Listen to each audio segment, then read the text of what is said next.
Hi everyone. दोस्तों आज से हम लोग लगभग सारी चीज़ें कवर करना स्टार्ट कर चुके हैं। तो मैं कुछ पेपर, डेली पेपर भी आपको प्रीवियस ईयर के क्वेश्चन पेपर भी कराऊंगा। अच्छे से प्रैक्टिस करेंगे, साथ साथ पूरा कंटेंट भी डिटेल में पढ़ेंगे और फोकस सेकंड पेपर पे ज़्यादा रहेगा इस बार, क्योंकि सेकंड पेपर का कंटेंट यूट्यूब पे ज़्यादातर अवेलेबल नहीं है। तो आप लोग सब बने रहिए और जिन लोगों ने भी सब्सक्राइब नहीं किया हुआ चैनल को तो सब्सक्राइब करके रखिए और डेली अपडेट रहिए। बहुत कुछ सीखेंगे और बहुत मज़े करेंगे और आसानी से CTET के एग्ज़ाम पास करेंगे। तो जैसा आपने थंबनेल पे पढ़ा ही होगा, पेपर फर्स्ट का EVS का आज मैं पेपर लेने वाला हूँ। ये 24 जनवरी 2023 का पेपर है। तो एक के बाद एक मैं डिटेल में सारे पेपर कवर कराऊँगा आपको। तो शुरुआत करते हैं हम लोग पहले क्वेश्चन से। EVS का पहला क्वेश्चन है जो 61 से शुरू होता है, 90 तक 30 क्वेश्चन पूछे जाते हैं EVS पर। सबसे इजी अगर CTET में देखा जाए तो कोई टॉपिक है या सब्जेक्ट है तो वो है EVS। बिल्कुल इसमें आपको 30 में से लगभग 28 मार्क्स मिलेंगे, इतना आसान है। थोड़ी प्रैक्टिस करनी होती है और थोड़ा पढ़ लेना होता है, थोड़े फैक्ट है याद करने होते हैं, कुछ ज़्यादा कुछ नहीं, इतना डिफिकल्ट। पहला क्वेश्चन देखते हैं। पहला क्वेश्चन है, सॉल्व द फॉलोइंग रिडल्स। कुहू कुहू is my sound everywhere I am found, my sweet voice give me a fame, just tell me what is my name. तो आपको मालूम है कुहू की, कुहू से तेरी बोली, कोयल। तो इसका राइट आंसर आपको सबको पता ही है, कोयल इसका राइट आंसर है। कोयल के बारे में और कुछ चीज़ें देख लेते हैं हम लोग। कोयल ये ऐसा बर्ड है जो खुद का नेस्ट नहीं बनाता, मतलब अपना घर नहीं बनाता, नेस्ट नहीं बनाता। ये अक्सर जो दूसरे बर्ड्स है उनके नेस्ट में अपने अंडे दिया करती है। इसकी एक खास बात है। इसकी दूसरी खास बात क्या है कि कोयल जो है तो अपनी नेक बैकवर्ड मूव करती है। मतलब मान लो कोयल है तो घुमा लेती है सब पीछे, तो ये क्या करती है, बैकवर्ड मूव करेंगी। बैकवर्ड ऐसे दो ही है, बैकवर्ड मूव करेगी विथ जर्क का मतलब होता है झटका। तो ये जो अपनी नेक है ना, बैकवर्ड मूव करती कोयल, साथ साथ अपने नेस्ट खुद नहीं बनाती, दूसरों के नेस्ट में अंडे देती है। ठीक है, इससे रिलेटेड एक चीज़ और याद रखो, यहाँ पर एक और बर्ड आता है, उसका नाम है ओल। ओल भी क्या करता है, अपनी नेक को बैकवर्ड मूव करता, बट ये लार्ज एक्सटेंड करता। क्या? Large extent. कोयल जो है वो बैकवर्ड मूव करती झटके से, पर ज़्यादा नहीं कर पाती। और ओल जो है ना तो लार्ज एक्सटेंट, मतलब ज़्यादा घुमा लेता। तो इसको समझने के लिए हम क्या करते हैं, मान लो ये कोयल है, कोयल है, तो कोयल क्या कर रही है, अपनी नेक को ना मान लेते पीछे तक घुमा ले रही झटके से। और यहाँ पर ये ओल लेते, ओल क्या कर रहा, अपनी गर्दन को कुछ ज़्यादा घुमा ले रहा, ज़्यादा एंगल में घुमा ले रहा। तो ये मान लेते 180 एंगल है और ये मान लेते 250 मान लेते, जो भी याद रखने के लिए। तो ये दो अल्फाज का फ़र्क होता है वहाँ पे। कोयल के साथ जर्क लिखा हुआ था, विद जर्क, और इसके साथ लार्ज एक्सटेंट, ज़्यादा मूव करता ओल। ठीक है, ये दोनों का बेसिकली फ़र्क है। और एक बात याद रखो, यहाँ पे मैना और कोयल एक ही होता है शायद। नाम मैना गलत दे दिया है इसने यहाँ पर, कोयल और मैना एक ही है। खैर पर राइट आंसर उसका कोयल है। आगे बढ़ते।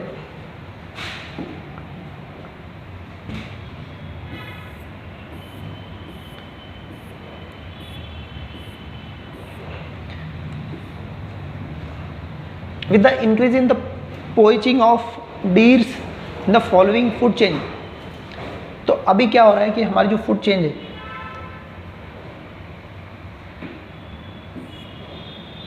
हमारी जो फूड चेन है उसमें की जा रही है पोचिंग। किसकी? डीर की।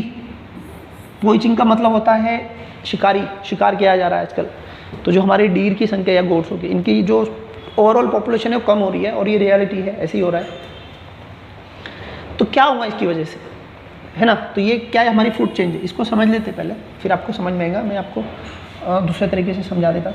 तो पहले समझ लेते हैं। देखो ये हमारे होते प्लांट्स, इसको बोलते हैं प्रोड्यूसर। क्योंकि प्लांट्स क्या करते हैं, हमारे लिए खाना प्रोड्यूस करते रहते हैं। यहाँ पर क्या होता है, फोटोसिंथेसिस के ज़रिए जो सनलाइट होती है उसके ज़रिए यहाँ पे क्या होता है, ये फोटोसिंथेसिस, तो फोटोसिंथेसिस के ज़रिए क्या होते हैं, प्लांट हमारे लिए कार्बोहाइड्रेट बनाते हैं, उसके साथ साथ क्या करते हैं, प्रोटीन बनाते हैं। मतलब हमारा पूरा न्यूट्रिशन जो है ना, तो हमें कहाँ से मिलता है, प्लांट से ही मिलता। तो प्लांट क्या करते हैं, प्रोड्यूस करते हैं क्या, जो हमारे लिए न्यूट्रिशन जो रहता, कार्बोहाइड्रेट, प्रोटीन और सारी चीज़ें, तो वो प्रोड्यूस करते, तो इसलिए इनको प्रोड्यूसर बोलते हैं। अब प्लांट्स पर जीने वाले या इन्हें खाने वाले रहते हैं, जो भी जानवर रहते हैं, जो भी रहते हैं, तो उनको बोलते हैं कंज्यूमर, प्राइमरी कंज्यूमर। तो ये क्या है, प्राइमरी कंज्यूमर है ये। तो ये इसे खाए कि अपनी जो गुजर बसर करेगी उसको। उसके बाद में जो इन्हें खाते हैं इनको बोलते हैं सेकेंडरी कंज्यूमर, तो ये इन्हें खाते हैं, ठीक है। उसके बाद में क्या होता है, ये जब मर जाते हैं, इनके मरने के बाद में ज़मीन में जाते हैं और ज़मीन में इनको डीकम्पोज किया जाता है।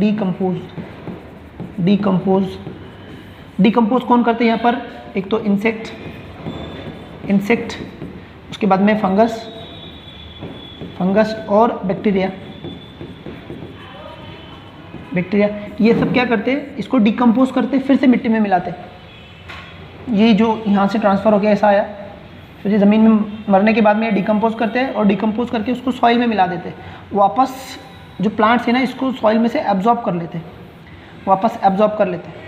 तो ये हमारी फूड साइकिल है।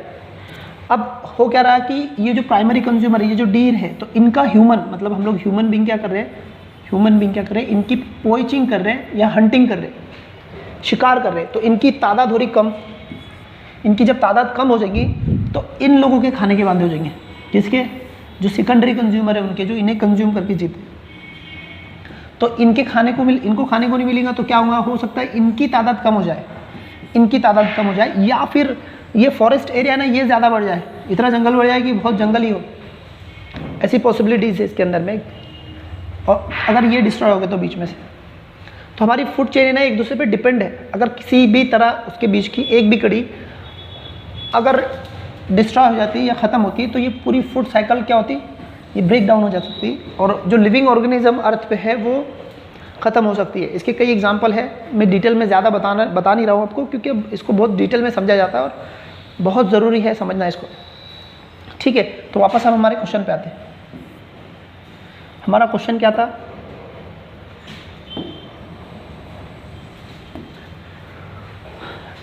With the increase in poaching of deers in the following food chain. अगर ये फॉलोइंग फूड चेन में अगर डीर की पोइचिंग होगी, शिकार हो जाएगा, तो क्या होगा, what will happen to food chain after few year, कुछ साल के बाद क्या होगा। तो पहला ऑप्शन क्या था हमारा यहाँ पर, पहला ऑप्शन है grass will start to decrease. देखो ग्रास डिक्रीज नहीं हो सकते, ये बढ़ेंगे, बढ़ना है तो ये ऑप्शन गलत है, क्योंकि उनको खाने वाले अगर मर गए तो जाहिर है जो ग्रास है, जो घास है, उसकी पैदावार बढ़ जाएगी। उसके बाद में tiger will increase their population, इनकी पॉपुलेशन क्यों इंक्रीज होगी, इसकी कोई वजह नहीं हमारे पास में, इनका खाना कम होने वाला है, तो ये पॉपुलेशन इंक्रीज कैसे करेंगे, तो पॉसिबल नहीं है sir.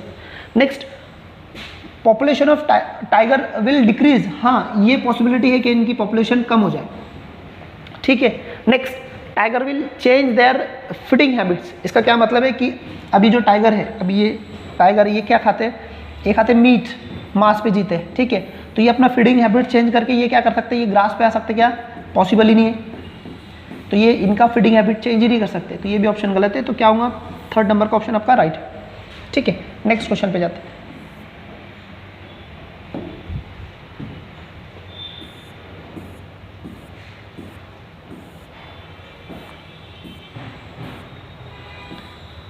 The AIQ of Delhi in December 2020 was 331.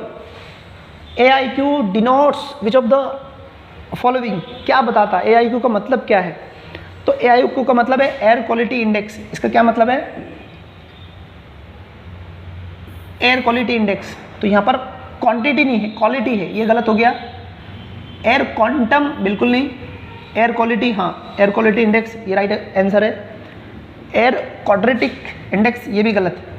थोड़ा समझा देता मैं आपको इसके बारे में भी, थोड़ा समझ लेते हैं।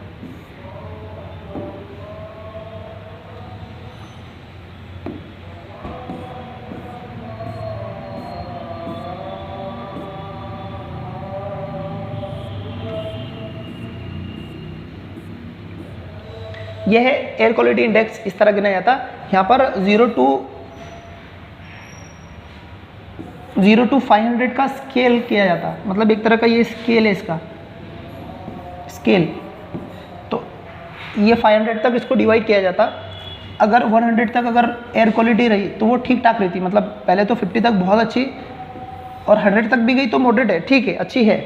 फिर यहाँ से प्रॉब्लम चालू होती, थोड़ी थोड़ी बिगड़ना चालू होती एयर क्वालिटी। तो यहाँ 200 तक आने तक बुरी हो जाती, मतलब वो अनहेल्दी हो जाती। अनहेल्दी तो 150 की बाद से ही होना शुरू हो जाती, बट अगर 200 क्रॉस करती है तो थोड़ी ज़्यादा हो जाती है, और 300 के बाद तो बहुत ज़्यादा, मतलब आपको जीना मुश्किल हो जाएगा। इस तरह की एयर क्वालिटी हो जाती है 300 के बाद। तो दिल्ली में वो 300 का बता रहा, 301, तो ये बहुत ज़्यादा हज़रडस है, मतलब सीधा सीधा हेल्थ को, पब्लिक हेल्थ को इससे नुकसान होगा। जो बुज़ुर्ग है या फिर सभी को हो सकता है, बट जो बुज़ुर्ग है इस पर ज़्यादा इम्पैक्ट पड़ेगा क्योंकि उनको अस्थमा की प्रॉब्लम होती है। नेक्स्ट,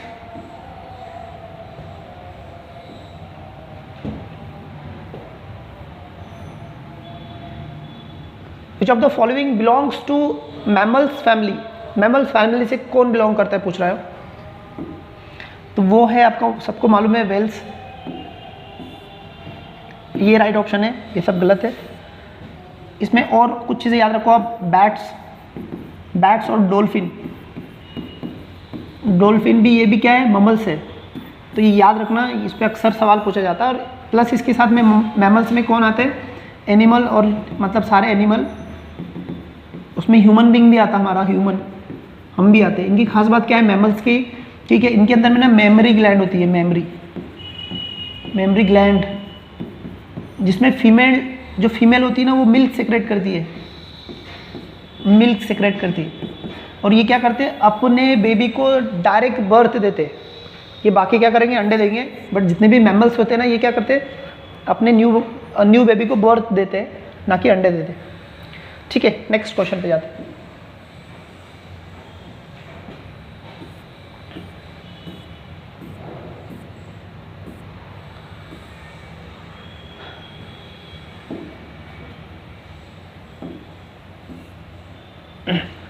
प्रैक्टिस ऑफ लंगर, ये कैन नोट्स लिखा है, एक्चुअली डिनोट्स है यहाँ पे, कंफ्यूज मत हो जाना, इसका मतलब डिनोट्स क्या दर्शाता है पूछ रहा हूँ।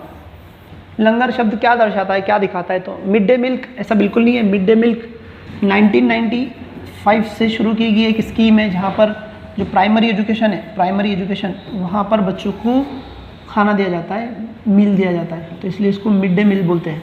खैर डिटेल में बाद में बताऊँगा लेक्चर में। उसके बाद में कॉन्ग्रीगेटेड ऑफर कुछ भी नहीं, ऐसा सेक्रेट फूड ऐसा कुछ भी नहीं। तो है फ्री कम्युनिटी किचन। लंगर मतलब फ्री कम्युनिटी किचन होता है, यहाँ पर कोई भी आके खाना खा सकता है, वो सबके लिए रहता है। इसका एग्जांपल देखना चाहेंगे तो गुरुद्वारा में आप जाएंगे ना तो आपको कभी भी खाना मिलेगा, वहाँ पे लंगर हमेशा चलते रहता है। उसके अलावा अगर आप अजमेर गए होंगे दरगाह पर, तो वहाँ पर भी लंगर, वहाँ पर भी जाइए, वहाँ पर भी लंगर होता है। तो वो सबके लिए खुला होता है, किसी भी जात धर्म के लोग वहाँ जाकर खाना खा सकते हैं, वो भी फ्री। उसके अलावा अगर हमारे महाराष्ट्र में देखेंगे तो हमारे महाराष्ट्र में भंडारा चलता है मंदिरों में, भंडारा, ठीक है, तो यहाँ पर भी फ्री में खाना दिया जाता है। तो ये लंगर क्या है, फ्री कम्युनिटी किचन की बात है। आगे बढ़ते हैं।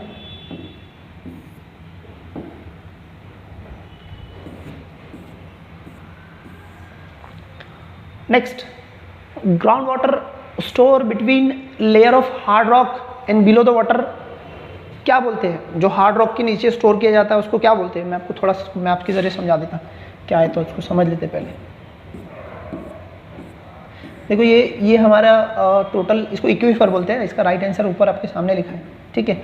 जब बारिश होती है ना इधर से, तो बारिश होने के बाद में पूरा पानी पर्कुलेट होकर ज़मीन में आता, ज़मीन में जाने के बाद में ये ऊपर की वाटर टेबल होती है, और ये जो एक ये वाली रॉक और ये वाली रॉक के बीच में जो पानी जो जमा हो जाता है उसको बोलते हैं एक्वीफर, ठीक है, इसको बोलते हैं एक्वीफर।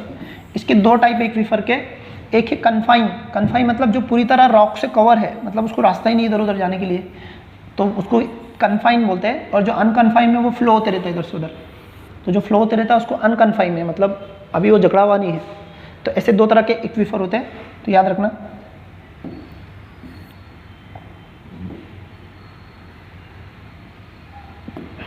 तो इसका राइट आंसर क्या है, 2 number aquifer. Next, consider the following statement about elephant. Elephant के बारे में स्टेटमेंट है, उसको कंसिडर करना है आपको। पहला option, the weight of 3 month old baby elephants is about 2 quintal, मतलब 2 क्विंटल होता है, ये बराबर है, 2 क्विंटल होता है 3 month के बेबी का, तो ये ऑप्शन राइट है।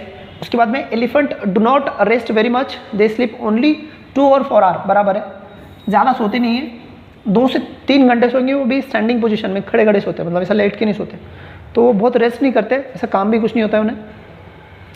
An adult elephant can eat more than 2 quintal, ये गलत है, यहाँ पर वो ये गलत हो गया, सिर्फ 1 क्विंटल खाते हैं, 1 क्विंटल, ठीक है, तो इसलिए गलत हो गया यहाँ पर, ये ऑप्शन गलत हो गया, ये भी बराबर है। उसके बाद में an elephant heard comprise member of 2-3 family, बिल्कुल गलत है, ऐसा कुछ नहीं है कि 2-3 फैमिली चाहिए इसमें, कोई भी फीमेल चाहिए उसमें, कोई भी female.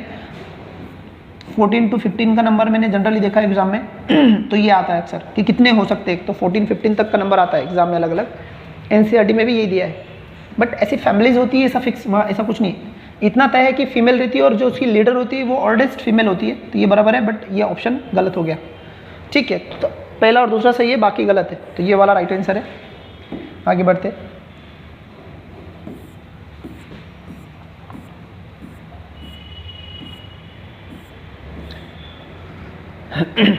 Rita pointed to bird and said, "Look, this bird's eyes are in front of which bird do you think she was pointing?" मतलब वो बोल रही है कि एक बर्ड्स बता रही है हमें और बता रही है कि उसकी आंखें मेरी तरह है, रीता ऐसा बोल रही है, तो जो हम ह्यूमन बींग होती है ना, उसकी आंखें से सामने होती है, देखिए मेरी सामने है ऐसी, तो ऐसी एक ही बर्ड्स है जिसकी आंखें सामने होती है। जनरली जो बर्ड्स होते हैं ना, उसकी एक आंख इधर होती है और एक इधर आंख होती है, और जो ह्यूमन है उनकी सामने होती है, और ऑल बोल के बर्ड्स है उसकी आंखें सामने होती है, ठीक है, एक चीज़ याद रखो। और उसके साथ साथ याद रखो कि जो बर्ड्स है ना, उनकी आइज़, ये जो आइज़ होती है ना, ये आइज़, तो ये फिक्स होती है, ह्यूमन की नहीं होती है फिक्स, ह्यूमन की फ्लेक्सिबल होती है। अभी मेरी देखिए आप, मैं उसको घुमा सकता हूँ, इधर भी देख सकता हूँ, ऊपर भी देख सकता हूँ, नीचे भी, और इधर भी देख सकता हूँ, बिना मेरी गर्दन को हिलाए मैं अपनी आँखों को घुमा सकता हूँ, इधर उधर देख सकता हूँ। बर्ड्स का ऐसा नहीं होता है, बर्ड्स की आँखें फिक्स होती है ये वाली, तो उनको अगर इधर उधर देखना है तो उनको डायरेक्ट नेक को घुमाना पड़ता है इधर उधर, ठीक है, याद रखो। तो फ्रंट में किसकी है, तो ऑल की है, ये याद रखो, ऑल 3 नंबर राइट ऑप्शन है। नेक्स्ट, इसकी एक चीज़ मैंने आपको पहले बताई कि ये ऑल है ना, तो अपनी गर्दन को बैकवर्ड मूव कर सकता है, लार्ज एक्सटेंट ना, बहुत ज़्यादा तादाद में, पीछे एक्सप्लेन करके बता। आगे बढ़ते, Loktak is the only place for which kind of the endangered deers, इसको समझते हैं लोकटक क्या है, तो इसका राइट आंसर है संगाई, संगाई है, मैं समझाता आपको मैप में, थोड़ा समझते हैं।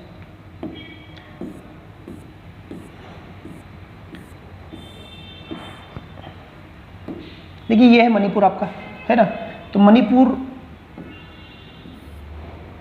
मणिपुर ये है, मणिपुर में यहाँ पर एक है लेक, उसको नाम है लोकटक लेक। इसकी कई बातें खास है, एग्जाम में पूछते रहता अक्सर इसका।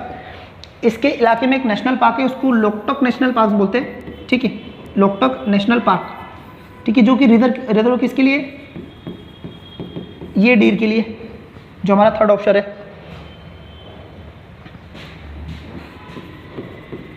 संगाई इसके लिए रिजर्व है। और ख़ास बात, जो लोकटक लेक है, ये इसको फ्लोटिंग लेक बोलते हैं, ये फ्लोट होते रहता। आपने लाइफ ऑफ पाई देखेंगे, उसमें एक फ्लोटिंग आइलैंड है, तो वो कंसेप्ट वहीं से ली गई है। तो ये जो लोकटक लेक है ना, ये फ्लोटिंग आइलैंड बोलते हैं, मतलब लेक ऐसा है कि वो फ्लोट करते रहता, कभी इधर जाते रहता। उसके पीछे बहुत जोग्राफिकल रीज़न है, वो मैं इतना डिटेल एक्सप्लेन नहीं कर सकता, अभी टाइम कमी है, बट उसको फ्लोटिंग आइलैंड बोलते हैं या फ्लोटिंग लेक बोलते हैं। अभी रिसेंटली 2 साल पहले वहाँ पर एक स्कूल बनाया गया पूरा वो लेक पर, तो वो भारत का पहला फ्लोटिंग स्कूल है, प्राइमरी स्कूल, तो वो लोकटक लेक से रिलेटेड है, याद रखना, ठीक है। आगे बढ़ते हैं।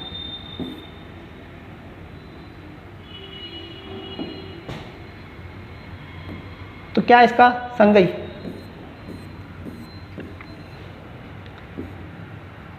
Venus flytrap in pitcher plants are called as insectivorous plants, बराबर, स्पेशलाइज लीव्स और parts of leaves, this plants derive dash for, इसको समझते क्या कहना चाह रहे थे। एक बार और क्वेश्चन पढ़ लेते हैं। Venus flytrap and pitcher plants are called as insectivorous plant as they trap insect using specialised leave and parts of leaves.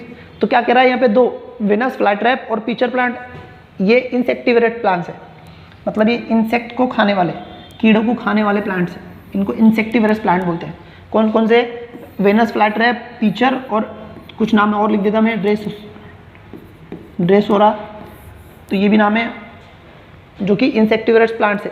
इनके लीफ ये कुछ स्ट्रक्चर ऐसा रहता है कि वो इंसेक्ट को पकड़ लेते हैं, है ना, जिसको पिचर प्लांट बोलते हैं। एक तरह की स्मेल रिलीज करते हैं प्लांट्स, ऐसा बना हुआ रहता है इनका बराबर leaf,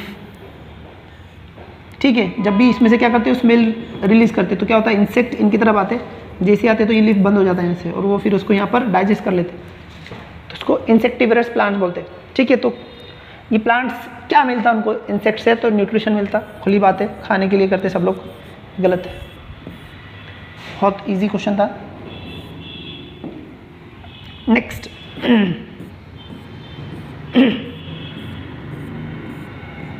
world water day is being celebrated on 22 of March. तो पहला वाला राइट आंसर है इसका, 22 को वर्ल्ड वाटर डे होता है। Next,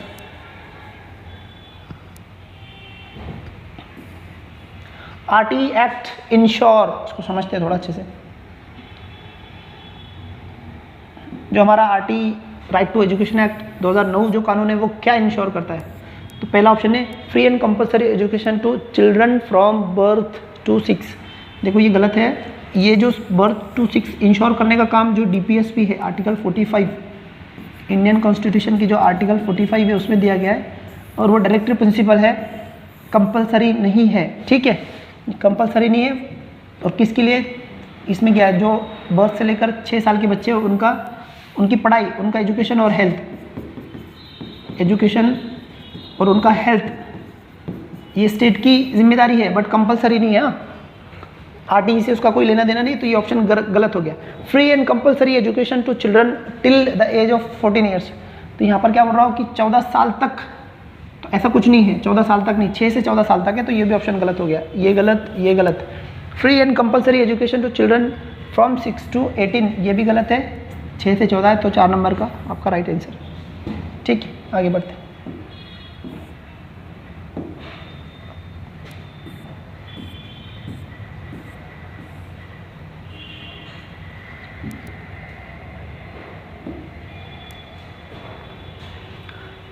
Below are given the step of the process of growing onion crop. These steps are not in proper sequence. इसको proper sequence से लगानी है हमको जो स्टेप्स को, तो मतलब ऑनियन क्रॉप्स कैसा ले जाता है, उसकी सीक्वेंस क्या है वो पूछ रहा है वो। तो सबसे पहले क्या किया जाता है, पहले ए डिगिंग किया जाता, सबसे पहले डिगिंग किया जाता और सॉइल को लूज किया जाता। इसलिए किया जा सकता कि इसके अंदर में एयर पर्कुलेट हो सके और जो बायोलॉजिकल प्रोसेस है ना वो स्टार्ट हो सके। सॉइल के अंदर में बहुत सारी प्रोसेस होती है, नाइट्रोजन फिक्सेशन का काम होता है, अंदर का ऑर्गेनिक मटेरियल को डिकम्पोज करने का काम होता है, उसके लिए ऑक्सीजन चाहिए रहता। तो जब तक उसको लूज नहीं करेंगे तो उसमें ऑक्सीजन पेनिट्रेट नहीं होगा और अंदर की जो बायोलॉजिकल प्रोसेस है, केमिकल प्रोसेस है, वो स्टार्ट नहीं होंगी। इसलिए डिगिंग करना बहुत ज़रूरी हो जाता है सॉइल को, उसकी मरम्मत करते हैं। इसको प्लगिंग बोलते हैं जनरली, इसको दूसरा नाम क्या है, प्लगिंग, ठीक है, प्लगिंग बोलते हैं इसको। उसके बाद में प्लगिंग के डिगिंग के बाद में आपको सॉइंग करना होती है, तो ये 2 नंबर का ई, आपको क्या करना है, सॉइंग करना है, क्योंकि आप बुआई करेंगे, यहाँ पर सीड्स को डालेंगे ज़मीन के अंदर, सॉइल के अंदर में। उसके बाद में फिर आपका पौधा बढ़ता है, तो उसके साथ बहुत सारा ग्रास, मतलब जो क्रॉप्स है, मेन क्रॉप्स, उसके अलावा जो बहुत सारा घास बढ़ता है ना, उसको बोलते हैं विड। तो विडिंग करना पड़ता है उसको, वो ग्रास को बाहर निकालना पड़ता। तो उसके बाद में होता है विडिंग, बी, ठीक है। उसके बाद में नेक्स्ट क्या करेंगे आप, जो फिर आपकी फसल आ गई तो क्या करेंगे, प्लक आउट ओनियन, मतलब आप क्या करेंगे, ओनियन को बाहर निकाल लेंगे। तो क्या आएगा इसका लास्ट में डी और लास्ट का सी रहेगा आपका। उसकी जो लीफ है वो कट करेंगे। मैं समझा देता हूँ आपको। देखो खेती कैसी की जाती है। सबसे पहले अभी मानसून आ रहा है बस इंडिया में, तो सारे किसानों ने अपनी खेती तैयार करके रखे होंगे। मतलब पहले क्या करेंगे, प्लगिंग करके रखेंगे। प्लगिंग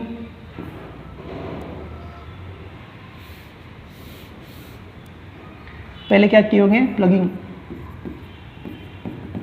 प्लगिंग करके रखेंगे। इसमें क्या होता है, सॉइल को लूज कर, मतलब हमारे तरफ नागर बोलते हैं इसको, नागरनी, नागरनी, महाराष्ट्र में नागरनी बोलते हैं मराठी में। इसमें क्या किया था, सॉइल को लूज किया जाता, सॉइल को लूजन किया जाता। ये क्यों किया जाता, ताकि लूज करने के बाद है ना तो ज़मीन के अंदर में बहुत सारा ऑर्गेनिक चीज़ें अंदर पड़ी होती है मिट्टी के अंदर में, जो डिकम्पोज होने से बाकी होती है, क्योंकि वहाँ ऑक्सीजन की रिक्वायरमेंट होती है। तो जैसे ही आप इसको लूज करते सॉइल को, तो अंदर क्या होता है, हवा जाती है, तो डिकम्पोजिशन प्रोसेस स्टार्ट होती है। उसके अलावा नाइट्रोजन फिक्सेशन का काम भी होता, बहुत सारे काम होते हैं, बहुत सारे काम होते हैं।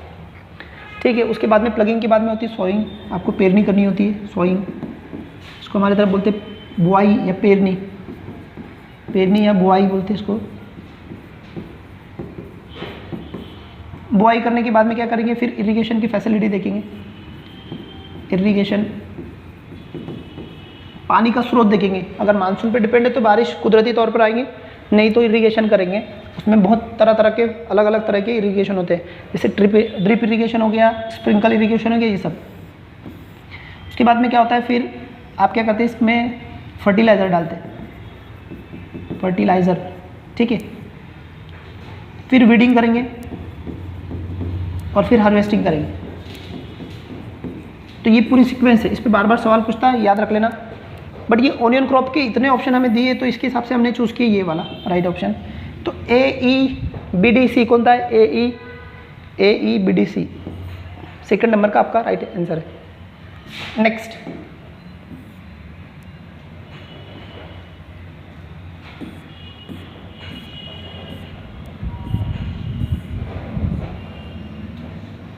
The birds move their head very often, this is because, अपना हेड को क्यों मूव करते रहते बर्ड्स, उसका रीज़न क्या है पूछ रहा हो। तो मैंने आपको थोड़ी देर पहले ही बताया कि जो उनकी आई रहती है ना वो फिक्स होती है ना, उनकी वो मूव नहीं कर सकती उधर, आई उनकी फिक्स होती है बर्ड्स की, ठीक है। तो इसलिए उनको क्या करना पड़ता है, अपना हेड इधर उधर हिलाना पड़ता है। ये सब गलत है, ये गलत है, गलत है। अभी थोड़ी देर पहले ही मैं आपको समझाया, आगे बढ़ते।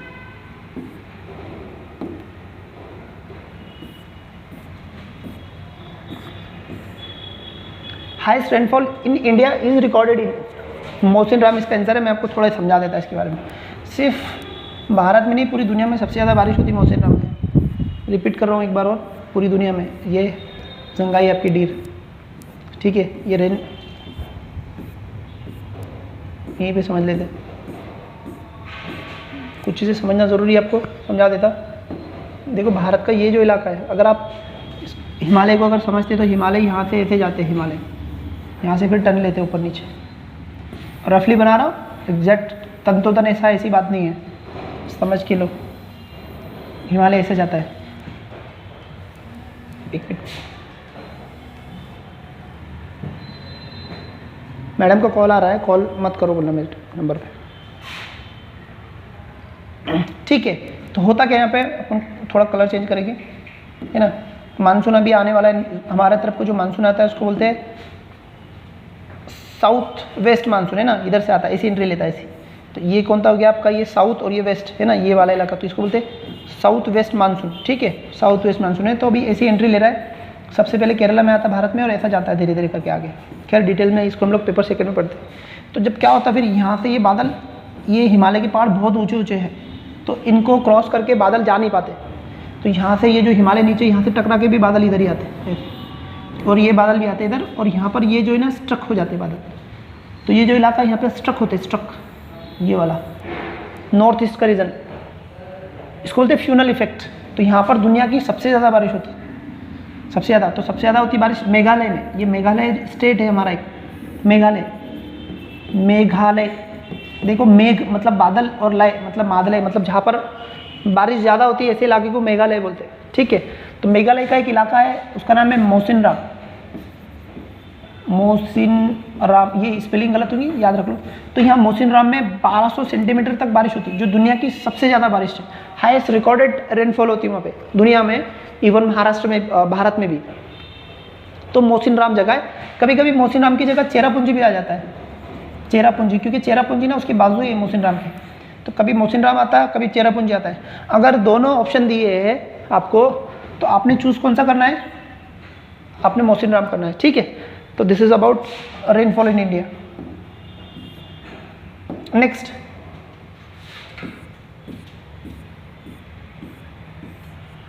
क्वेश्चन पे आते हैं।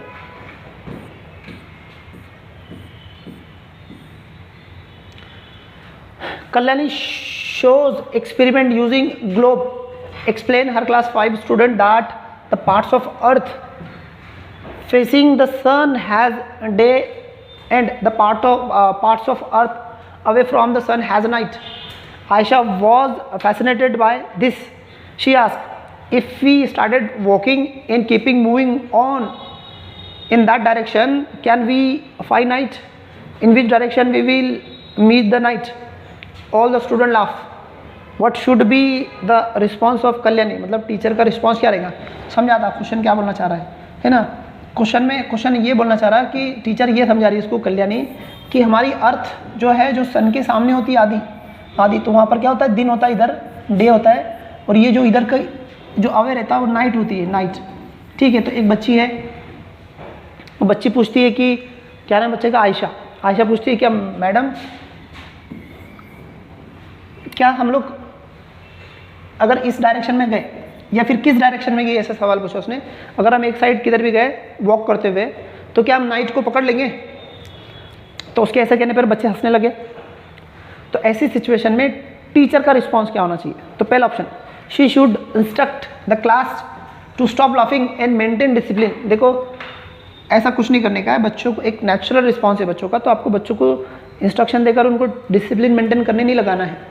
बच्चे जनरली उनका जो नेचुरल बिहेवियर है उसमें अपना एक्ट और रिस्पॉन्स दे रहे हैं, तो उनको चुप बिठाने की कोई ज़रूरत नहीं, वो तो मज़े करेंगे, लाफिंगे। आपको डिसिप्लिन वगैरह मेंटेन करना नहीं, ईवीएस की क्लास डिसिप्लिन के लिए है ही नहीं। ठीक है, she should explain that this is not possible since that the parts of earth will be very far.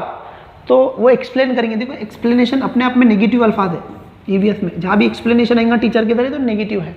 Explanation नहीं करना है, लॉट ऑफ इन्फॉर्मेशन नहीं देना है बच्चों को प्रैक्टिकली बताना है, प्रैक्टिकली एक्टिविटी करके बताना है, मॉडल के थ्रू बताना है या फिर फील्ड ट्रिप पे ले जाके बताना है जहाँ पॉसिबल है। ये कुछ भी अरेंज करना है बट एक्सप्लेन नहीं करना है। She should encourage student to find out the answer of this question. तो क्या करेंगे, जो कल्याणी ने जो सवाल पूछे, क्या ऐसा हो सकता है कि हम लोग क्या किस डायरेक्शन में जाना चाहिए ताकि हम नाइट को पकड़ लें? तो ऐसे सवाल का जवाब ढूंढने के लिए बच्चों को इनकरेज करना ये सही एक्टिविटी है, तो टीचर को यही करना चाहिए। She should tell that today they will study only occurrence of the day. नहीं, ऐसा कुछ नहीं है। अगर बच्चे कोई सवाल पूछ रहे ना, कुछ क्यूरियोसिटी उनके अंदर में, तो उसको वहीं पे सेटिस्फाई करना एक रिस्पॉन्सिबिलिटी है टीचर की। ठीक है, ना कि आप उसको अल्टरनेट टॉपिक पे लेके जा रहे हैं। तो बच्चे जो सवाल का जवाब पूछ रहे हैं आपसे, उसको सेटिस्फाई वहीं करो, उसको टालो मत। टालने वाली फिलोसफी अपनाना नहीं है हमें। तो राइट ऑप्शन क्या रहेगा? 3 नंबर का।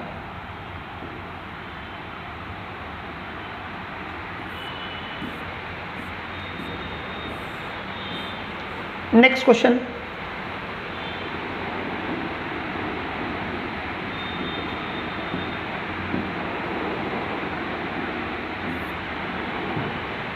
Nida is punished for coming late to school daily. Her teacher asked why she come late while her brother come on the time. She said that her mother tell her that sweeping, mopping, looking after household and other home chore are the responsibility of girls. Hence, she complete all her housework, due to which she get late. ठीक है, what will you do if you are Nida's class teacher? तो यहाँ पर क्या कि नीदा नाम की लड़की वो अक्सर लेट आती है क्लास में। क्यों आती है? वो लेट आती है और उसका जो भाई है वो टाइम पे आ जाता। टीचर ने पूछा उसकी वजह क्या है, तो उन्होंने बताया कि उसकी मम्मी है ना, उनको घर के काम करने लगाती है और वो घर के काम पूरे कंप्लीट करके वापस स्कूल में आती है।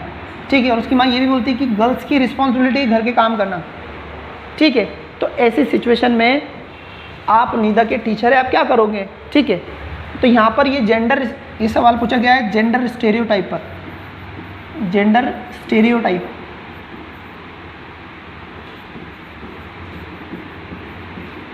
जो स्टेरियोटाइप क्या होता है? बिना सच्चाई जाने हम क्या करते हैं, किसी के बारे में सही या गलत राय बना लेते। मतलब हम लोग फैक्ट और जो ट्रुथ है उसको जाने बगैर क्या करते हैं, किसी के बारे में एक परसेप्शन बना लेते हैं, उसको बोलते हैं स्टेरियोटाइप। चाहे वो गलत भी हो सकता है और सही भी हो सकता है। तो यहाँ पर जेंडर स्टेरियोटाइप जो जेंडर स्टेरियोटाइप है वो हमारी सोसाइटी में कूट कूट के भरा है। हमारी सोसाइटी को लगता है कि जो घर के काम करना वो सिर्फ रिस्पॉन्सिबिलिटी है लेडीज़ की, गर्ल्स की, जबकि मेल की रिस्पॉन्सिबिलिटी नहीं है। हालांकि रियलिटी में दोनों इक्वल है, तो दोनों की रिस्पॉन्सिबिलिटी बनती घर को संभालने की। तो ये हमारी पूरी सोसाइटी की ऐसी मानसिकता है कि हम लोग मानते हैं ऐसा कि गर्ल्स का काम है घर चूल्हे तक ही रहना, ठीक है।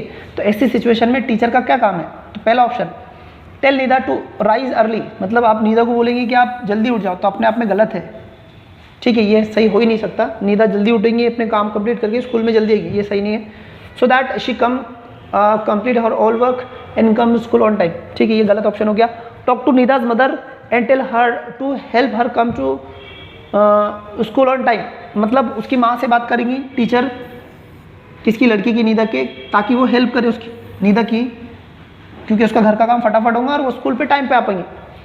तो ऐसा कुछ करना नहीं है। प्रॉब्लम ये है स्टेरियोटाइप, जेंडर स्टेरियोटाइप की प्रॉब्लम का सोल्यूशन निकालना है यहाँ पर। नेक्स्ट ऑप्शन है tell Nida that looking after house hold home chores are the responsibility of all family members.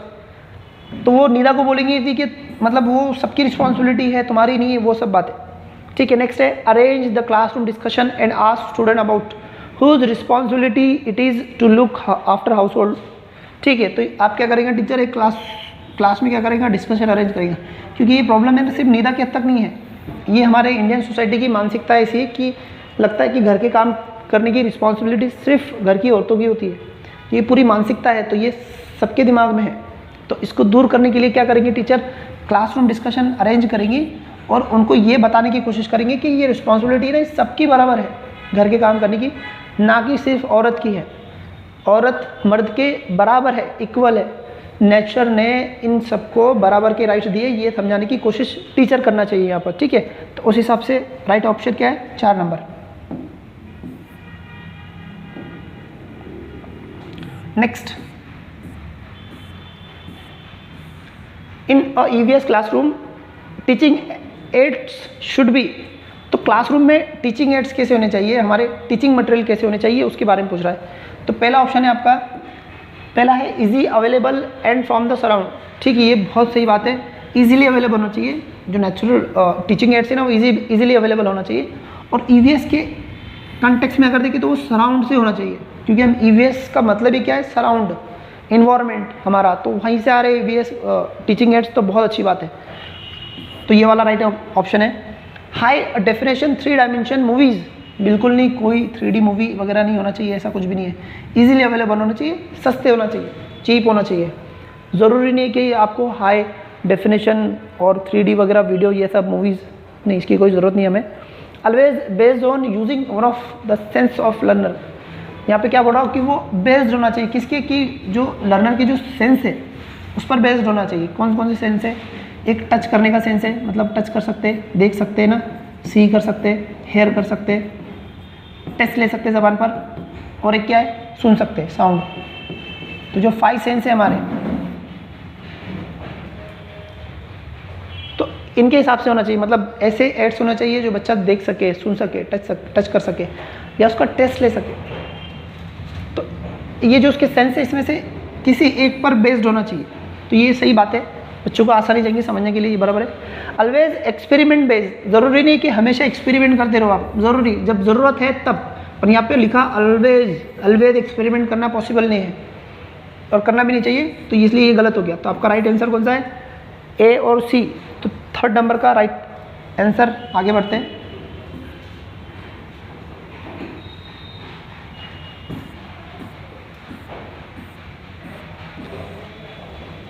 Which of the following is most important component of environmental studies in primary classes? तो कौन सा component सबसे important है हमारी primary classes में? तो पहला option है आपका concept formation, habit formation, Joy of exploring information. देखो अगर इसमें देखो तो इंफॉर्मेशन ये नेगेटिव है, हैबिट फॉर्मेशन ये हो सकती है पॉजिटिव है, बट इसमें अप्रोप्रिएट कौन सा है, तो वो है जॉय ऑफ एक्सप्लोरिंग। बच्चों ने मज़े के साथ पढ़ना चाहिए, मज़े के साथ एक्सप्लोर करना चाहिए चीज़ें, ईवीएस में स्पेशली। ये सब चीज़ें फिर उस पर इन्फेरियर हो जाती और राइट आंसर होता है आपका जॉय ऑफ एक्सप्लोरिंग। अब एक्सप्लोर किसको करना है? बच्चों को सेल्फ, खुद को एक्सप्लोर करना है, उसके बाद में किसको करना है? सराउंड को, इन्वायरमेंट को एक्सप्लोर करना है, ठीक है, याद रखो।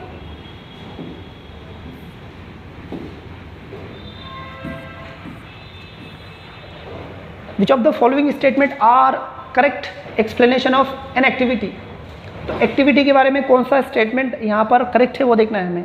एक्टिविटी कैसी होनी चाहिए? पहला ऑप्शन है an activity is physical, social and mental act. बराबर। एक्टिविटी कौन सी होनी चाहिए? फिजिकल में होना चाहिए, मतलब आप कुछ फिजिकल वर्क दे रहे हैं बच्चों को। जैसे कि आपको लीफ जमा करना है, जाके लेके आओ, बच्चे लीफ लिखेंगे, या मिट्टी के खिलौने बनाना है, या कुछ आर्टिकल बनाने के लिए दिए, तो ये क्या हो गया? फिजिकल वर्क हो गया। सोशल वर्क भी दे सकते हैं, है ना, एतराफ़ में जो सामाजिक काम चलते हैं हमारे, उसके बारे में जानकारी करने के लिए दे सकते हैं। फेस्टिवल में पार्टिसिपेट करने के लिए बोल सकते हैं, या फेस्टिवल में जो लोकली डेवलप या मेड प्रोडक्ट यूज़ करने के लिए बोल सकते हैं। कहीं ना कहीं समाज से रिलेटेड होना चाहिए, और मेंटल भी होना चाहिए, बच्चों को सोचने पे मजबूर करने वाले भी होना चाहिए।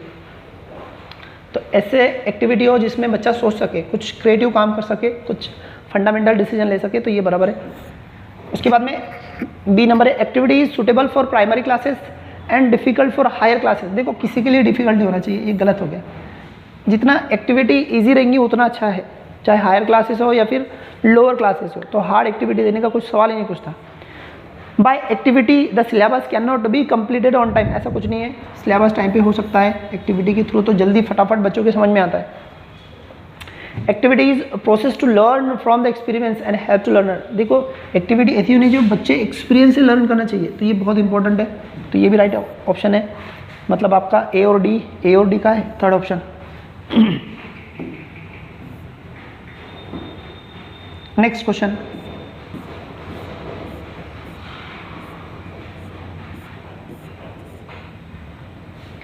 Which of the following statement are correct about experimentation? Experimentation के बारे में कौन सा स्टेटमेंट करेक्ट है वो पूछ रहा है यहाँ पर, तो देखते हैं कौन सा करेक्ट है। तो पहला, कुछ बातें आपको मैं समझा देता हूँ। तो पहला ऑप्शन क्या है आपका?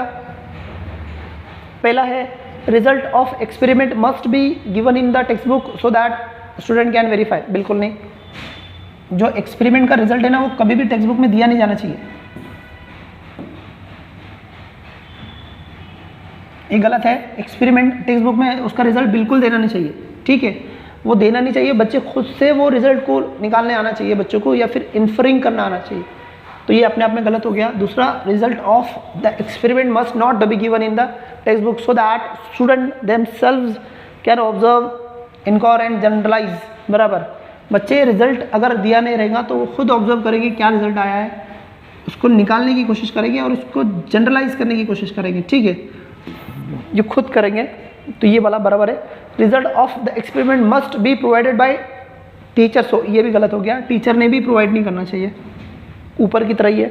Result of experiment must not be provided by teacher since experiment is about themself, inquiry and generalisation, ये भी बराबर है, मतलब बी और डी ये वाला राइट आंसर।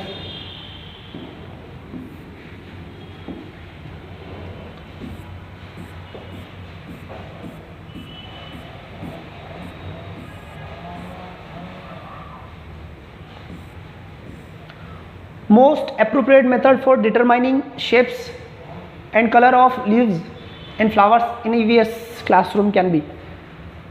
तो कौन सी appropriate method रहेंगी जिससे आप डिटरमाइन करेंगे shapes, colours of leaves and flowers in EVS classroom?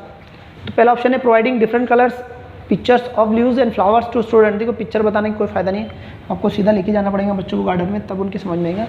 Picture बता रहे कोई फायदा नहीं, क्योंकि फ्लावर्स और लीव्स वगैरह कहीं भी अवेलेबल है, आप दुनिया में कहीं भी रहो आपको आसपास मिल ही जाएंगे फ्लावर्स और लीव्स, तो इसलिए उसको क्लासरूम में पिक्चर बताने की क्या ज़रूरत है, तो डायरेक्ट लेके जा सकते हैं ना आप बाहर। दूसरा है involving them drawing using their creative school, बाहर लेके जाओ, ये बाहर लेके जाके कराने वाली चीज़ है, ये क्लासरूम की बात ही नहीं आएंगी इसमें। Design the task involving learner to explore plants, देखो यहाँ पर आपने टास्क डिज़ाइन किया और बच्चों को खुद कह रहे कि एक्सप्लोर करो प्लांट्स एंड ट्रीज़ को, और समझो कि लिव्स ग्रीन क्यों रहते हैं, फ्लावर्स के कलर अलग अलग क्यों रहते हैं, वो खुद एक्सप्लोर करो। तो मतलब ये सही एक्टिविटी है, यही करना चाहिए। Thoroughly the repeating the concept, देखो फिर रिपीट करके कोई फायदा नहीं है, गलत है, ये राइट आंसर है। नेक्स्ट क्वेश्चन,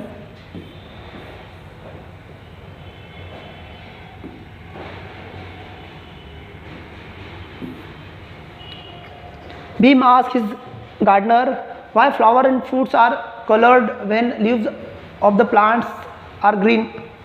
तो यहाँ पर भीम ने सवाल पूछा उसके गार्डनर से कि भाई साहब, माली भाई साहब, ये फ्लावर कैसे अलग अलग कलर के होते हैं, पत्ते क्यों नहीं होते हैं? तो ऐसे टाइम में भीम ने क्या करना चाहिए, कौन सी प्रोसेस स्किल करना चाहिए? तो पहला अगर देखा जाए तो ऑब्जर्वेशन तो बिल्कुल बनता है, ऑब्जर्वेशन, क्योंकि आपको ऑब्जर्वेशन ही करना पड़ेगा, इसके लिए क्या कर सकते हैं आप? ऑब्जर्वेशन से ये एक्सपेरिमेंट करके कैसा करेंगे एक्सपेरिमेंट? ये तो नेचुरल प्रोसेस है, इसको सिर्फ ऑब्जर्व ही किया जा सकता है ना, पत्ते हरे क्यों है और फ्लावर्स क्यों, एक्सपेरिमेंट करके कैसा करेंगे इसको? तो इसको ऑब्जर्वेशन करना पड़ेगा, क्योंकि ये एक नेचुरल प्रोसेस है, तो ये गलत हो जाएगा। राइजिंग क्वेश्चन, ये सही है, बच्चों को अलग अलग क्वेश्चन पूछने के लिए आप उद्दीपित करेंगे, वो सही है। इंटरेक्शन विद इन्वायरमेंट, इन्वायरमेंट के साथ इंटरेक्शन करेंगे, चल एक्सपेरिमेंट मतलब बी तो नहीं आएगा, तो बी से ये एक्सक्लूड होगा, ये एक्सक्लूड हो गया। सी डी और ए सी है, तो मैं ए सी पे ज़्यादा जाना पसंद करूँगा, ये वाला राइट आंसर है। ठीक है, तो इसमें ये भी इंटरेक्शन ऑफ इन्वायरमेंट से भी काम नहीं जमने वाला है। Next question,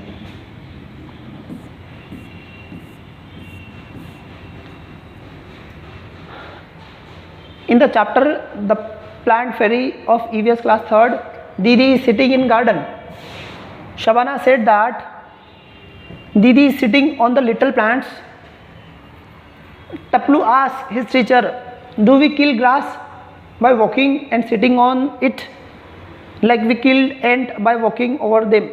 What should be teacher do? देखो यहाँ पर क्या है, वो गार्डन में बैठे, गार्डन में बैठने के बाद में टपलू को एक सवाल आया कि दीदी क्या अगर हम प्लांट्स ये जो नीचे ग्रास पे बैठेगी ना तो सॉरी, ये टपलू ने पूछा सवाल कि हम लोग अगर हम क्या घास को भी मार देते हैं, कैसा उसके ऊपर से चल के या उसके ऊपर बैठकर, जैसे हम क्या करते हैं एंट को मार देते हैं उस पर चल कर या उस पर बैठ कर, तो क्या वैसे हम लोग क्या करेंगे, जो ग्रास है उसको भी किल कर देते हैं, मार देते हैं।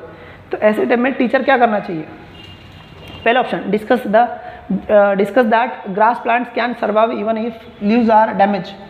तो आप बताने की कोशिश करेंगे कि जो ग्रास है ना, इसकी लीव भी खत्म हो गए तो भी वो सर्वाइव कर लेता, मरते नहीं। मतलब मान लो बेटे उसके ग्रास के पत्ते टूट गए तो भी वो जिंदा रह जाता, आगे उसकी बढ़ोतरी हो जाती, मरता नहीं, ऐसा बोलेंगे। डिस्क्राइब, पहले तो डिस्क्राइब ये शब्द गलत है अपने आप में, यहाँ पे डिस्क्राइब ही नहीं करना है, आपको गार्डन में प्रैक्टिकली लेके जाना है। Describe that the part of grass responsible for growth is safely located at based. Safely located है ग्रास, ऐसा कुछ नहीं है, वो तो डिस्ट्रॉय हो सकता है।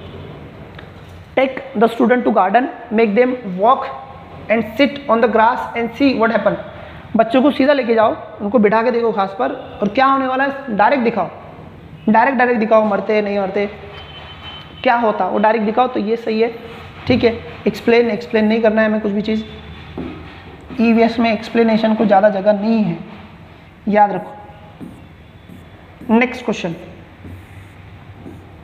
Kaavish an EVS teacher of class 5 insist on teaching about concept of space travel using creative ऐसे writing he is trying to, है ना, जो काविश है उसको 5वीं क्लास को स्पेस ट्रैवल समझाना है, तो उसने क्या किया है, उनको कहा है कि आप क्या करो, ऐसे राइटिंग करो।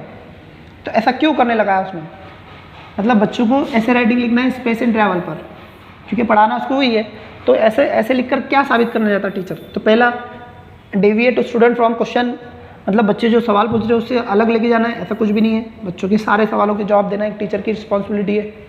ठीक है, उसके बाद में नेक्स्ट है encourage imagination and divergent thinking. हाँ, अब जब स्पेस में उनको ऐसे लिखने लगेंगे तो बच्चे क्या करेंगे, उसको इमेजिनेशन करेंगे कि स्पेस में क्या हो सकता, और अलग अलग सवाल उनके दिमाग में आएंगे, अलग अलग सोच उनके दिमाग में आएंगी, तो इससे प्रमोट होगी इमेजिनेशन और divergent thinking.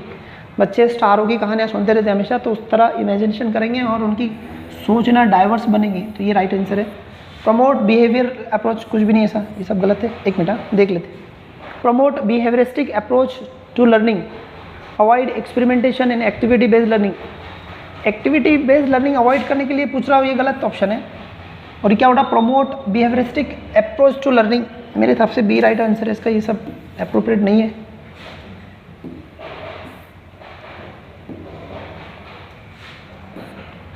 Next, while presenting chapter 3rd, water, Seema correlated the line of poem when the water breaks into flood with the recent flood in Gujarat. Chutki asked that why is there flood in Gujarat and not in her city. तो water teacher क्या presentation दे रही है water chapter का, और वो correlated करने की कोशिश कर रही है उसको। तो उसमें एक चुटकी ने सवाल पूछा कि ये जो पानी है, ये जो गुजरात में जो फ्लड आया, चुटकी का पूछना है कि जो गुजरात में जो फ्लड आया वो मेरे पास क्यों नहीं आया। तो ऐसी सिचुएशन में टीचर को क्या करना चाहिए, which of the following will be the most appropriate to solve this question. तो उसके सवाल का जवाब देने के लिए कौन सी सही चीज़ होनी चाहिए। तो पहला है क्लासरूम डिस्कशन करेंगे, मतलब फ्लड बताना है आपको, गुजरात में क्यों आया और इधर क्यों नहीं आया। जैसे गुजरात में आया, महाराष्ट्र मुंबई में क्यों नहीं आया या औरंगाबाद में क्यों नहीं आया। तो आप क्या करेंगे, क्लासरूम में डिस्कशन करेंगे। डिस्कशन करने से थोड़ी समझ में आने वाला है इनको। फोटोग्राफ शेयर करेंगे, इससे भी काम नहीं चलेगा। उसके बाद में visit to the flood area में मरना थोड़ी है जाकर, ठीक है। वर्किंग मॉडल, आपको क्या करना पड़ेगा, वर्किंग मॉडल बताना पड़ेगा कि देखो फ्लड ये इलाके में क्यों आया, उसकी रीज़न बताना पड़ेगी वर्किंग मॉडल पे, ठीक है। और यहाँ क्यों नहीं आया तो उसकी भी रीज़न बताने पड़ेंगे। तो एक पूरा मॉडल बना के बता सकते हैं आप, ठीक है।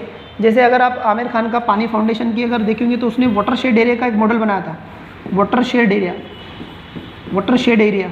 तो आमिर खान का काम बहुत लोगों को समझ भी नहीं आता था शहर में, तो उसने उसका मॉडल बनाया था, यूट्यूब पे अवेलेबल है, कभी मौका मिले तो जाके देख लेना।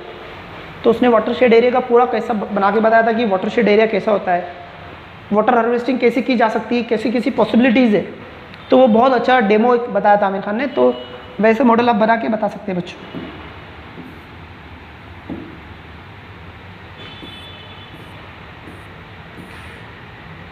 Next question, in the chapter water of EVS class 3rd, uncle gave Hiren and Chutki mango panna in the steel tumbler. Chutki asked for the panna only in the glass tumbler. Uncle poured the panna in a glass tumbler. Chutki complained, uncle, you have given me less panna. Chutki is in which of the following stage according to Piaget's learning theory of cognitive development. तो cognitive development theory के according जो चुटकी है वो कौन सी stage में है, मतलब चुटकी ये जो सवाल कर रही है ना, तो चुटकी कौन सी स्टेज में है। तो चुटकी को भी अंडरस्टैंडिंग नहीं इन्वायरमेंट की, मतलब ना ही उसको इन्वायरमेंट की समझ है, तो इसलिए वो ऐसे सवाल पूछ रही है। तो इसलिए क्या कौन सी स्टेज में आएंगी, तो आएंगी प्रिपरेशनल स्टेज में आएंगी ये वाली, ठीक है। Next,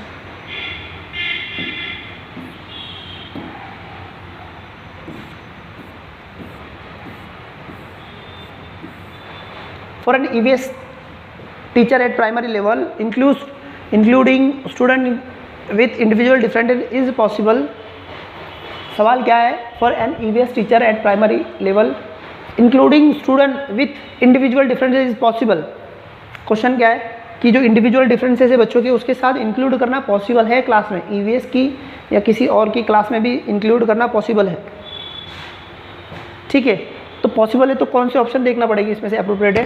by giving individual home assignment, कैसा कंट्रोल करेंगे या फिर कैसा उनको संभालेंगे। तो आप क्या करेंगे, उनको इंडिविजुअल होमवर्क देंगे, सबको अलग अलग होमवर्क तो कुछ देना नहीं हमें EVS में। As it is an easy task, सबको एक साथ पढ़ा लेना इंडिविजुअल डिफरेंसेस वाले बच्चों को, ये ईजी टास्क तो नहीं है, एक पॉसिबल है पर थोड़ा टीचर के लिए एक चैलेंज है, तो बहुत ईजी टास्क है ऐसा बिल्कुल नहीं है। By making student work in heterogeneous group, तो ये बराबर है, हेट्रोजीनियस ग्रुप में बच्चे काम कर सकते हैं, मैं समझाता आपको। Next, bye teaching all chapters in similar manner में नहीं पढ़ाना है, ये भी गलत। देखो यहाँ पर क्या है, सब बच्चे इंडिविजुअल डिफरेंसेस है और एक ही क्लास में उनको पढ़ाना पॉसिबल है, तो कैसे पढ़ाया जाएगा, ईजी काम तो नहीं है, ठीक है। या असाइनमेंट देके थोड़ी पढ़ा सकते हैं, या फिर teaching all chapter similar manner, एक मैनर से पढ़ेंगे सबको तो थोड़ी जमेगा, अलग अलग बच्चे तो अलग अलग तरीके से बनाना पड़ेगा। और सी इसलिए बराबर है, तो यहाँ पे क्या रहेगा, हेट्रोजीनियस ग्रुप का मतलब क्या है कि कोई बच्चा मैथ में अच्छा है, ठीक है, कोई साइंस में अच्छा है ना, कोई इन्वायरमेंट में अच्छा है, कोई स्पोर्ट्स में अच्छा है, तो इनका एक ग्रुप बनाओ ताकि इनमें कोऑर्डिनेशन रहे और एक दूसरे को सिखा सके, स्कैफोल्डिंग प्रोवाइड कर सके। तो इसलिए इनका हेट्रोजीनियस ग्रुप बनाना पड़ेगा ताकि वो बैलेंस कर सके एक दूसरे को, तो ये तरीका सही है, ठीक है।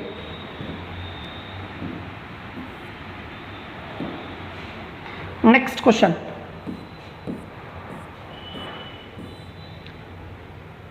शमा can not see her mother bring her to school daily.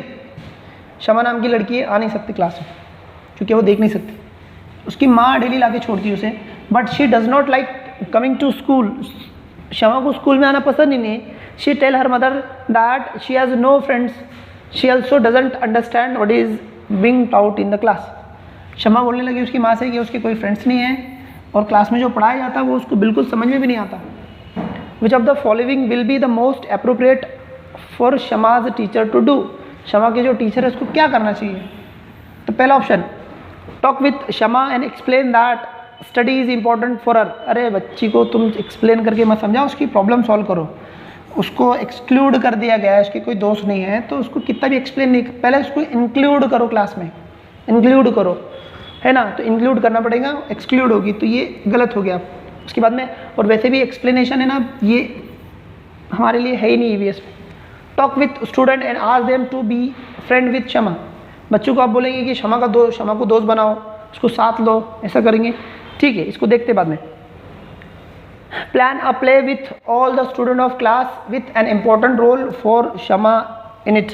एक क्या करो, एक प्ले प्लान करो और उसमें क्या करो, स्टूडेंट के साथ, सारे स्टूडेंट्स के साथ, और उसमें मेन रोल दो शमा को, मतलब इंपॉर्टेंस दो एक तरह शमा को, उसको अहमियत दो, ताकि उसको लगेगा कि मैं क्लास का हिस्सा हूँ, मैं कोई अलग नहीं हूँ, ये सब हमारे दोस्त हैं और यहाँ मज़े लेकर पढ़ाई होती है। इसलिए आप क्या करो, उसको क्या करो, एक साथ खेलने लगाओ और उसमें ज़्यादा अहम रोल किसको दो, शमा को दो। तो ये ऑप्शन 100% बराबर है। Talk with teacher and make sure that Shama understand what is being taught in the class. तो शमा को जब समझ में नहीं आ रहा तो वो गलती टीचर्स की है। टीचर को देखना चाहिए कि वो क्यों नहीं समझ पा रही, उसका ध्यान है नहीं है, उसका सोशल प्रॉब्लम क्या है, उसकी फिजिकल प्रॉब्लम क्या है, उसकी इंटेलेक्चुअल प्रॉब्लम क्या है, उन चीज़ों को ध्यान में रखकर टीचर का काम है पढ़ाना बच्चे को। तो फिर क्या करेंगे टीचर, क्या करेंगे, उसकी जो अदर टीचर्स है उनसे डिस्कस करेगा और जो पढ़ा रहे उसमें तब्दीली करके शमा को समझ में आए और ख़ास तौर पे उसको इंक्लूड कर पाए। तो ऐसी चीज़ें करेंगे तो ये भी ऑप्शन राइट है। तो ये दोनों ऊपर के गलत हो गए। सी डी, इधर है सी डी, ये वाला, ठीक है। नेक्स्ट,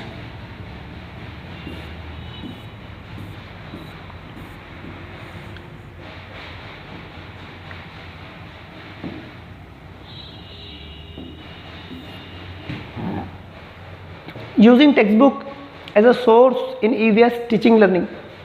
मतलब आप टेक्स्ट बुक को यूज़ करें एज अ सोर्स, दूसरी चीज़ें भूल जाओ, कुछ नहीं करा रहे, बाहर लेके जा रहे हैं ना, कुछ बाहर से अंदर लेके आ रहे, सिर्फ टेक्स्ट बुक में का पढ़ा रहे, तो क्या होगा, is less effective in development of process skill. बराबर है, प्रोसेस स्किल में कुछ इफेक्ट तो आने वाला नहीं है इसका, क्योंकि प्रोसेस स्किल क्या है, ये एक्टिविटी थ्रू पढ़ाई जाती है। एक्टिविटी थ्रू पढ़ाया जाएगा, तो बुक में तो एक्टिविटी कुछ रहने वाली नहीं है, तो इसलिए ये ऑप्शन सही है। उसके बाद में provide an opportunity to include everyone, ऐसा कुछ नहीं, किताब में इंक्लूड करने के कोई ऑप्शन नहीं रहते, उल्टा सारे बच्चे पैसिव बढ़ जाते। प्रमोट कोऑपरेटिव किताब से नहीं हो सकता, उसके लिए बच्चों को ग्रुप लर्निंग कराना पड़ेगी। एब्सोल्युटली नेसेसरी, किताब एब्सोल्युटली नेसेसरी है, मतलब किताब के बगैर कुछ ही नहीं है, ऐसा बिल्कुल नहीं है। ईवीएस में beyond the text book, EVS में क्या पढ़ना है आपको, बियॉन्ड जाना है, बियॉन्ड द टेक्स्ट बुक, याद रखो, बियॉन्ड द टेक्स्ट बुक। अब बियॉन्ड द टेक्स्ट बुक में क्या है, सबसे पहले किसका सहारा लेना है आपको, इन्वायरमेंट का लेना है, उसके बाद में कम्युनिटी का लेना है, कम्युनिटी, फिर टीचर, फिर एक्चुअल थिंग्स, इन सब का साथ लेना है। टेक्स्ट बुक ओनली सोर्स है, एक हल्का सा सोर्स है, एब्सोल्यूट नेसेसरी है, ऐसा बिल्कुल नहीं है, ठीक है।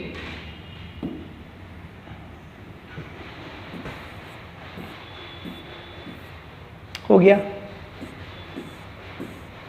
यहाँ पर हमारा सारा हो गया ख़त्म, ठीक है। जल्दी नेक्स्ट पेपर के बारे में पढ़ेंगे, अगले पेपर में इसके बारे में बता देता हूँ थोड़ा जाते जाते। 20 जून से, ये गलत हो गया है,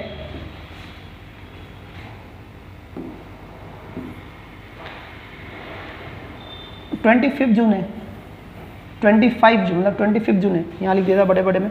25 जून से बैच शुरू ही नहीं है, जिसको ज्वाइन करना है वो नीचे कॉन्टेक्ट नंबर दिए गए, बता देता आपको।